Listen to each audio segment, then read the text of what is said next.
Hi, Jan. Hi. Thank you so much for joining me. We had a fun scheduling mishap, which got us together to talk, and I'm so excited. We connected through Maven Space Circle, and I've gotten to creep on you online a little bit, and I've gotten to chat with you while setting up, and I am really excited. I feel that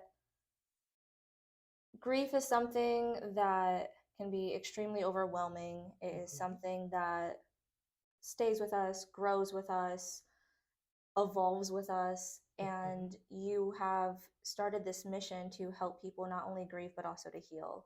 So, Yes. do you mind sharing a little bit about She Moves Forward, how you got started, and what we're going to get into today? Sure, absolutely. Well, thank you again for having me here, Ariana. It's definitely a pleasure and a delight. And what brings me to She Moves Forward is I actually lost my husband in 2017. At that time, I was 37. I had an 8-month-old daughter, plus two other daughters who were a Mm. little bit older. And he was 47 at the time. And after his passing, it was just I would look for different resources to help. There were opportunities for children. Mhm. Every space I went to that had classes for widows was either in the middle of the day Mhm. during a work day, or when I went in the rooms, most people in there were well over age, as far as over my age. Again, I was 37 at the time. Mhm. When I would walk in those rooms, everyone was probably 50, 60 plus and had like 30, 40 plus years of marriage. Mhm. And so while there was a level of relevance because we had all lost a spouse, the age gap, Mhm. the generational gap really made a difference because a lot of their children had already grown and were out the house and they were retired. Here I was still a working mom, trying to figure Right. out my life. So it's like, okay, how is this relatable to me? So just going through that season, um, and what eventually led to me writing a book. Actually, it was an anthology, the Mhm. first book. I saw this group of ladies online on Facebook. Matter of fact, I had never met them in my life, and they were writing a book called Suddenly Single, and they were looking for co-authors. And I'm like, hmm. You ever get that feeling when you see something? It's like, okay, this is calling me. This is really pulling on me. Mhm. And so I added myself as one of the co authors and I wrote a chapter in their book. They were all divorced, but I was the only widow. And so from that book, it launched a spinoff for widows. Mhm. And so I ended up writing an entire book myself dedicated to widows and not just talking about my grief journey, but how to get up afterwards. Mhm. There's so much you don't realize that goes into recovering your life after a death. I think the bills and everything else starts piling on after the Mhm. fact. And so I wanted to be able to provide insight for women. And what do you do when it's tax time? Do you still file your husband or not? Mhm. Do you still, what do you do with the extra vehicles that are left? There's so many questions. What about dating again? How Mhm. soon is too soon? Mhm. And so there were a lot of things I wanted to address. And so writing that book actually prompted women from across the world to reach out to me. They wanted to know more. And so that's when I stated, hey, not only do I want to have my experience, but I also want to have the skills and the Mhm. education to speak about it. So I ran into this organization called From Grief to Gratitude, and Mhm. I signed up for their certified grief coach. I went through the training, got my certification, and shortly afterwards launched She Moves Forward because I wanted to help women heal forward into their purpose. That's amazing. That's so incredible. And I mean, so many different pieces of it. We're dynamic beings, and I'm always blown away by how dynamic our journeys are. And even from one event into what you do now can be so impactful. I had seen that you had written two books. I didn't realize the first one was co authored. What a unique experience. Yes. Social media, say what you want about it, but I do find that, especially the Facebook groups, can be Hmm. so comforting. You can find such community with people that you haven't met. Yes. And I also think there's something really wonderful being with people you haven't met and having to Hmm. explain all these different things about yourself or why you're in this spot or anything like Hmm. that. And you just get to come together for what brings you together in that way. I also think You mentioned, and I saw this on your website too, the other women you wrote that with were talking about a loss from divorce. Hmm. Have you seen loss come in different ways as you've stepped into this world? Because there's Yes. loss of friendships, there's Hmm. jobs, there's just generally traumatic events that leave us with a hole. Yes. What has that experience been like? Yes. So I've met quite a few people who've come through. Most of my clients have come through who have been divorced, or they have lost a friendship. And a lot of times people don't think of divorce, for example, as like something to grieve. Mhm, And it is. It's a death of sorts because you've made a covenant, you made a vow with someone for death do us part. mhm, But before death has entered, you're separated. And so there's a tearing apart of the souls in that moment. And that causes, like you said, a trauma to the soul. And that has to be healed, a trauma to the heart, a mhm. trauma to the mind and children if they're involved. And so where I've seen this have seen it evolve is where women are learning when they come to me. It's helping them to put those pieces together and accept that it is grief what they're experiencing. Mhm. It's almost like sometimes they don't feel like, oh, it can't be grief, or it's just, I don't know what other emotion they want to attach Mm. to it. Or you're just out of it, or it's Yes. just an Yeah. off day. Yes. Or I'm just angry, and it's like Mhm, that's all grief. mhm, If you're angry, if you're bitter, that's grief. That's mhm. grief doesn't show up always in tears. Right. It shows up in anger. It shows up in overworking ourselves. Mhm, It shows in being short tempered. It shows in overeating. I mean, there's a variety of ways grief shows up in our lives. mhm. And so, just really providing that education to the different clients that come through has helped them to heal. That's I mean, call us out, you know?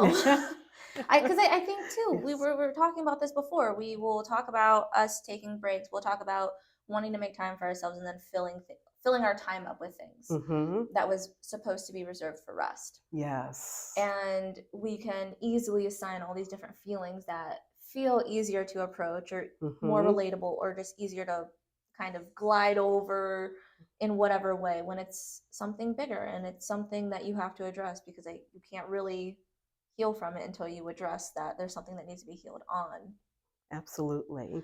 How was it going from being a co-author and having a section of a book to writing a full book on your own, especially on something that was so deeply personal, and Yes. thinking of all the ways that you were helping other women or other people?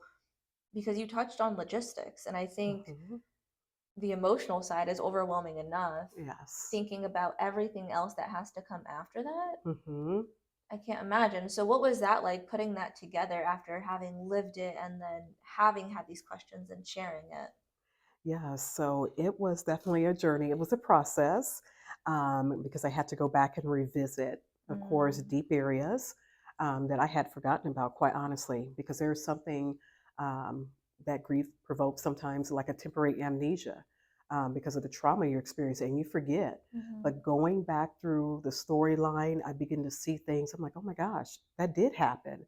And so just unpacking those things, not only from my experience, but like you said, the Facebook groups, mhm. I engaged with other widows and I asked them, it was supposed to be an anthology as well, but no one wanted to really, they weren't ready to step up to the plate. And that's Yeah. understandable. Mhm, But I began to see their questions and the things they were speaking of.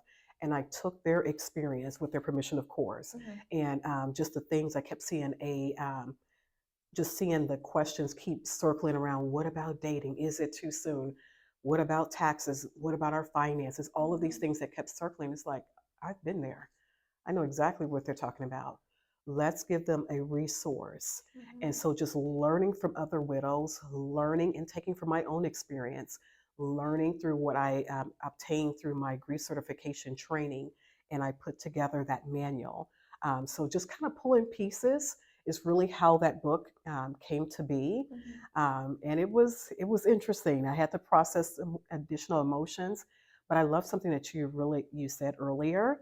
If we don't take time to face it Mm, and call it what it is, we can't heal from it.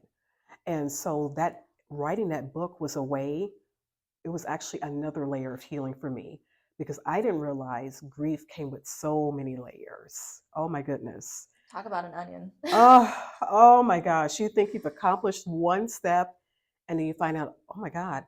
For example, I remember, so Steve is my late spouse's name. And matter of fact, today's his would have been his birthday. He would have been 54 today. Well, happy birthday to Steve. Yes, happy heavenly birthday. And I tell you, when he first passed away, so just kind of a little bit more on the backstory of how he passed, he had lupus. Mm. And so with lupus came Raynaud's disease, epileptic seizures, rheumatoid arthritis, you name it, he had it. And so one day he was coming home from doing ministry work. He was the elder at our church, and he was coming in. Um, Fell, had epileptic seizure, Mm. fell, hit his head into the wall. He was 6'2", 224 pounds. So at that weight and that height, when he fell, he hit his head into the wall, broke his neck in 3 places, and it paralyzed him instantly from his shoulders down. So when he passed, it was 5 months, 5.5 months after the fact. So he flatlined 4 times in the first 30 days of being hospitalized. And there was a lot of ins and outs that we went through with the hospital system, and I won't even get into all of that. Um, but when he passed, I didn't realize I had a trauma with the hospital he passed away at. So after that, for a long time, I would not visit that hospital. I would not even drive past it because I felt like there was no reason for me to. And while I had accomplished a level of healing, I didn't get to that second layer of healing until, as luck would have it, I had an invite. A friend of mine who lives out of town, his son is part of pharmaceutical sales or manages part of pharmaceutical sales, and he was flying to Indy. And he happened to be coming to the particular hospital where Steve passed. Of course. Yes. And because that hospital is large, it has multiple locations. He gave me the directions for the wrong one. So I'm thinking, okay, I can handle that's in Carmel. Okay, I'm okay. We're not off of 86th Street. And I got there, I looked for him, couldn't find him. I'm like, well, where are you at? He was like, well, I'm by a fountain. And turned out he was actually at the one Steve had passed. And instantly it was like, oh my God. And I had this anxiety, I had this nervousness. I'm like, oh my gosh, do I want to do this? And I'm driving and praying and all the way there. And I walked through the set of doors, the doors I had been in and out of for those last 5.5 months. And I was expecting, I don't know what I was expecting, but I got in there and I felt peace. It was like it lifted. And it was such an accomplishment because I faced it. And that helped me to take another layer of grief off. It's interesting how you don't know that something is part of your process until you know something's part of your process. Yes. And I think I'm smiling because it frustrates me so much because I will be doing something everyday life and then something I'll be like, oh, Yes. there's a bodily like reaction to that from something.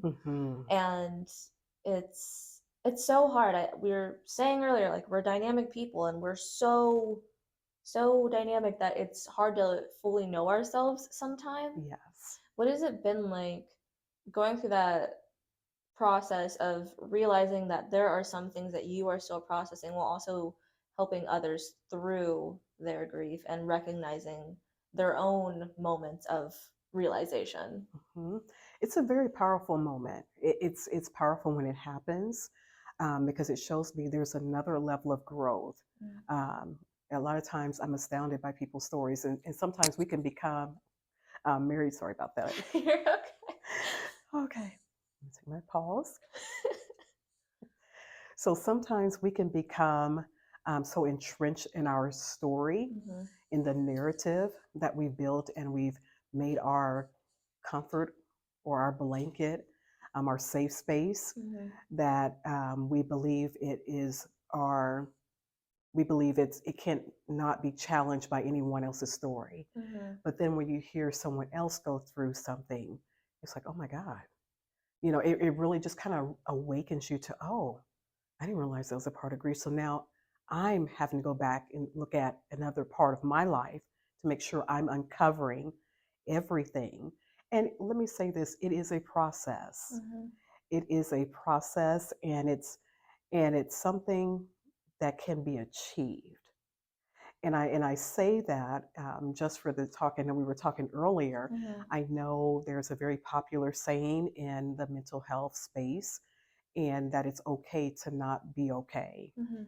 And absolutely, it's okay to not be okay, to have a moment, Mhm. to acknowledge that moment. Because again, if we don't acknowledge it, I can't fix it. I can't Right. heal it. I can't, do what needs to be done. But I also believe we can't stay stuck there. It's okay to heal. Mhm. It's okay to move forward. It's okay to breathe Mhm. and live again. And so just being able to see and hear other people's stories, it just really shows you how really human we are. Mhm. Sometimes we forget we are human. It's like, no, we're very much human, and we're actually very much more alike than we know. Mhm. And so it just, hearing other people's stories as I'm helping them through their process and their grief helps me in areas as well too. So I find that I'm growing and learning as they are growing and learning. Of course, and it's a beautiful experience Hmm. to grow and learn alongside people. I think Hmm. sometimes we take that for granted, where we want to be the Yes. smartest person in the room, or we want to have this lived experience and be past it, be done with it, and be able to Hmm. share our wisdom with other people. But then it's, well, actually, I'm still learning Yes. along the way too, while we're learning together. Yes. I want to go back to you talking about how feeling what you're feeling and then Hmm. also healing, because you Hmm. mentioned blankets and comfort space, and I think as hard as traumatic experiences can be, that sometimes we almost get comfortable in that trauma state. Hmm. It almost feels easier to sit with it than it does to move forward from it because of the Hmm. unknown, because it's, Yes. I don't know what's happening next. For a long time, all I've known is this grief and this sadness and the dark. What Yes. is it like, or how do you help people move through that? How can somebody who is maybe in that spot right now, how can they recognize it and how can they ask for help? Yes. So it is known through science as well too. If you're going through a process of grief, and say you're a year or two down the line, and it still feels like it just happened yesterday, Mm. that's when you need to seek for professional help. Now, of course, grief is a process. So there are going to be many times grief, unfortunately, is not linear, and it does not flow in the way, we have all of the, oh, you're going to feel anger and then denial. I wish it did run quite that Right, little neatly. checklist, just be like, all Yes, right, I'm through it. yes. Wouldn't that be just perfect? But no, I'm sorry, it doesn't work that way. Mm. So I think with just taking the time, and really, you have to be honest with yourself. I mean, you're going to have to really sit down and have a conversation with you. Mhm. And you have to sit in the mirror and say, okay, am I am I using this as a crutch? Mhm. What am I afraid of?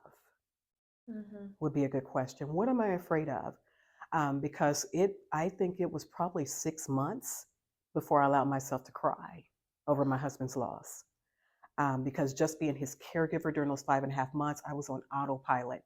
Then I Right. have daughters, and I was thinking, okay, all right, cry for a little bit. I got to go to work. I still have to work. I have to take care of them. I have to provide Mhm. X, Y, and Z. And I never gave myself space to really feel it. And I just kept pouring activity after activity, thing after thing, event after event. Mhm. And there came a stopping point. Um, I remember I was driving to a conference. It was my first vacation away Mhm. by myself. And I was driving down the road to St. Louis for a conference and saw a sign that splits between, it's off of 57 going towards Chicago. I think it's 57 north and then 57 south. And 57 south heads to Memphis, 57 north is Chicago. Mhm. Well, Steve is buried in Arkansas. So when we Mm. were traveling, we would take 57 south. And so when I saw that signage, I broke right in the middle of traffic. Mhm. I broke and I hollered and I screamed and poured out everything that I needed to pour out. But the reason I hadn't allowed myself to get to that space is because I was afraid of the unknown. Mhm. I wasn't sure if my grief was going to overtake me. I was afraid of feeling all of those emotions because I felt like I can't, what if I lose my mind behind this? I Yeah. mean, it was a scary thought. I'm like, okay, I saw him when he fell and broke his neck. Hmm. I was there when he flatlined. I was there when he took his final breath. And what if this takes me over the edge? I still Yeah. have children. And so that made me, I have to be strong. But strength is an in, and resilience. Sometimes what we call resilience is not resilience. Mm. Sometimes it's fear. And so where resilience comes in is being able to say, you know what? Okay, I'm scared to feel this, but I'm going to allow myself to feel this and allow myself to fall apart. And that's Hmm. exactly what I did. And the moment when I let myself fall apart, that's the moment the healing came in. Mm. That's the moment I begin to, it's like, okay, it didn't do the damage I thought it was going to do to me. I didn't Right. lose my mind.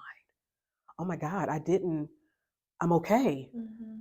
I'm really am okay. I'm going to make it.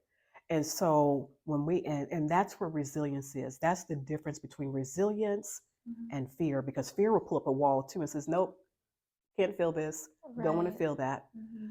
But that will cause you to break down, because what we don't realize is grief is actually stress. Hmm. And what a lot of people miss about grief will kill you, literally, Yeah. because your body has to have an outlet for all of that stress you're carrying on the inside. Hmm. And if you're holding that in and won't allow yourself to feel, your body's got to do something with it.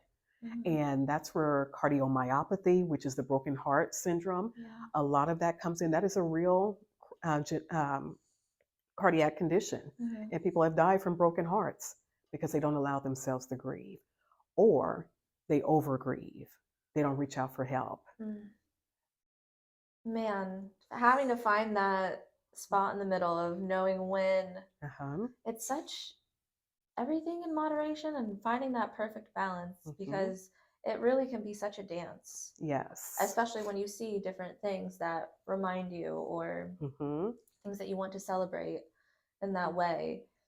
As you've started She Moves Forward, what has your programming looked like to support people through their grief? Yes, so we take a very non-traditional approach, which I love, Hmm. because I'm a little out of the box. And one of the things, of course, we have the individual coaching 101, Hmm. but we've also done a scream and throw paint. We had a event where we got to dress up, and of course, we put on these plastic smocks and covered ourselves. Yeah. And women took a empty canvas, Hmm. and they took their paint brushes and their splatter brushes, and as they were talking, they were just talking their emotions out Mm. while they were splattering. And then after they release, it's like, okay, now what affirmations do you want to speak in replace of that? Because it's Mm. not enough to just release, you've got to also replace. And what are you Mm. going to replace that with? That's going to keep you strong in those hours when you want to break down. And a lot of the women they made beautiful portraits. Oh my gosh, they were so beautiful when they got done plaiting. I'm like, well, take that. That's a sign of who you want to be, who you're letting go of, Hmm. what part of you you're letting go, the guilt. A lot of people feel after grief or death, they feel, or a divorce, they feel guilt. You're Hmm. letting go of all of that. And then now what are you going to replace that with? What affirmations? And they got to do that to their song of their choice. So they get to choose their own playlist I love that. of what that felt like. So that was one programming. Earlier this year, also, the widows, I took them out. We went to the gun range because we wanted to learn how to, you're on your own now as a Yeah. widow. You know, you need to know how to protect and defend yourself. Hmm. And there were women whose husbands had guns, but they had never learned how to shoot.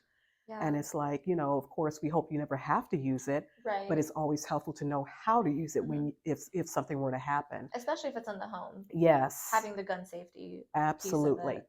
Absolutely. Mm. And so they went out there. Some were very nervous, but once they got through, they're like, oh my God, this is so empowering. Hmm. Yes, because this is part of rebuilding your life, Hmm. because grief takes something away from us and it takes a part of us. How am I going to restore that part of me that was lost? And it's always an opportunity to grow and develop and rediscover new things about yourself. Before Steve passed, there was no goal in mind to be an author. There was no goal in mind to be an entrepreneur. There was no goal in mind to go back to school and do all the things I've done. But since allowing grief to process what it needs to, I've discovered a new me that I love. Mhm. And I don't only not only love me, I like me.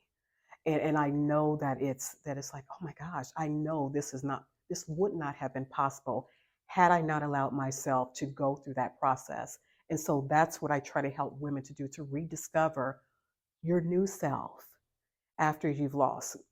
I feel like, and this could be just my strong point, grief owes me.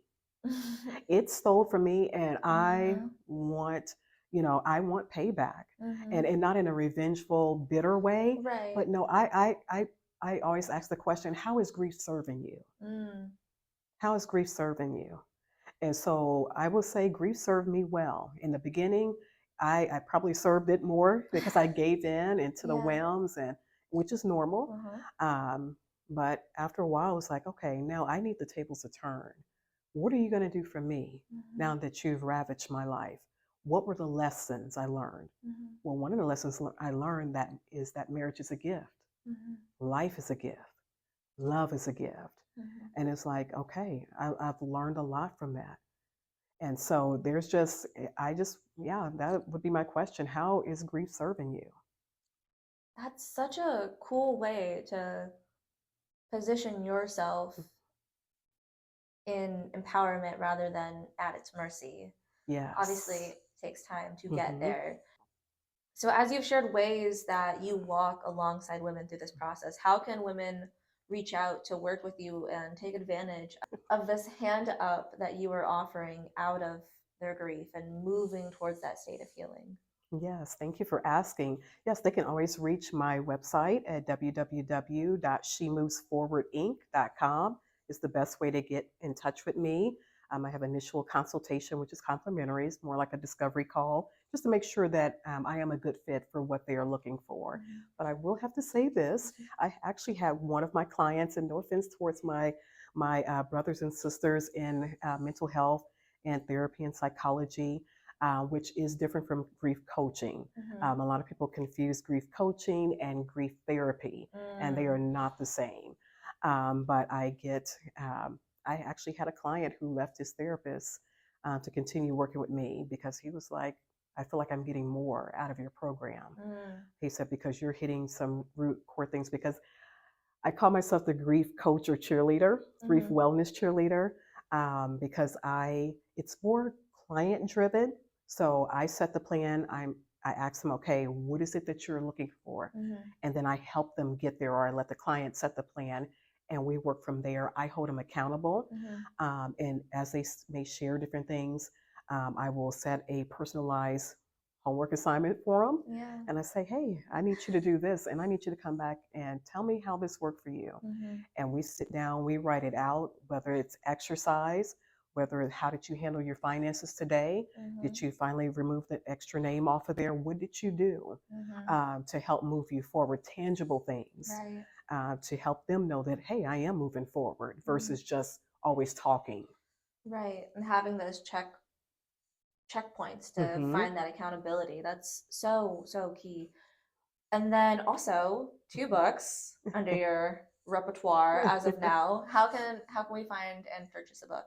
Yes, thank you. Amazon and Barnes and Nobles, and I actually have four out there now.